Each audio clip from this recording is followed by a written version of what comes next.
This is CNN Breaking News.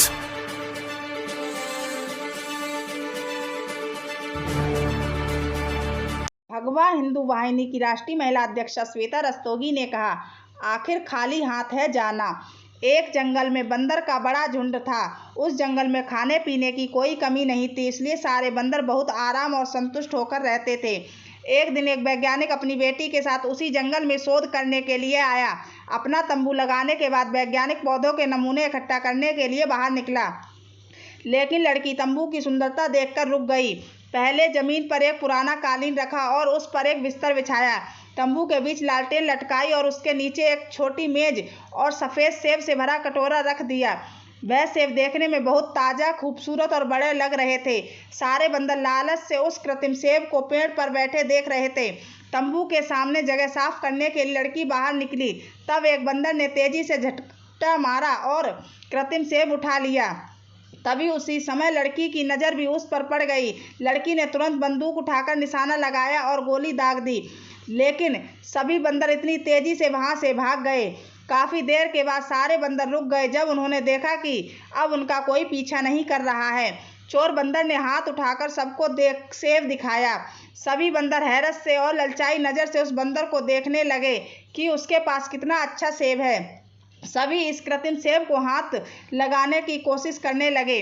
चोर बंदर ने सबको फटकार कर ये कृत्रिम सेब लिया और एक पेड़ की सबसे ऊंची शाखा पर बैठकर उसे चबाने लगा। कृत्रिम सेब बेहद कड़े प्लास्टिक से बना था। बंदर के दांतों में चबाने से दर्द शुरू हो गया। बंदर ने 2-3 बार कोशिश की, लेकिन हर बार दर्द होने लगा। उस दिन चोर बंदर ने पेड़ की उसी शाखा पर भूखा रहकर दिन गुजारा। अगले दिन वह पेड़ से नीचे आया। सभी बंदरों ने उसे सम्मान से देखा, क्योंकि उसके हाथ में वो कृत्रिम सेब मौजूद था। दूसरे बंदरों से मिलने वाला सम्मान को देखकर चोर बंदर ने सेब पर पकड़ मजबूत बना ली। अब दूसरे बंदर फलों की तलाश में निकले और एक पेड़ से दूसरे पेड़ पर कूदकर फल तोड़कर खाने लगे। चोर बंदर के हाथ में कृत्रिम सेब था, इसलिए वो पेड़ पर नहीं चढ़ सका।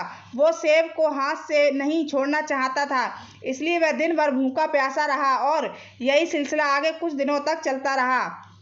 हालांकि दूसरे बंदर उसके हाथ में कृत्रिम सेब देखकर उसका सम्मान करते थे, लेकिन उसे खाने के लिए किसी ने कुछ भी नहीं दिया। चोर बंदर भूख से इतना निढाल हो गया कि अब उसे अपना आखिरी वक्त नजर आने लगा। उसने एक बार फिर उसे सेब को खाने की कोशिश की, लेकिन इस बार नतीजा अलग नहीं था। उसके दांतों में फिर से दर्द शुरू हो गया। चोर बंदर को आंखों के सामने पेड़ों से लटका हुआ फल दिखाई दे रहा था, लेकिन इतनी हिम्मत नहीं थी कि वह पेड़ों पर चढ़ सके। धीरे धीरे उसकी आंखें हमेशा के लिए बंद हो गईं।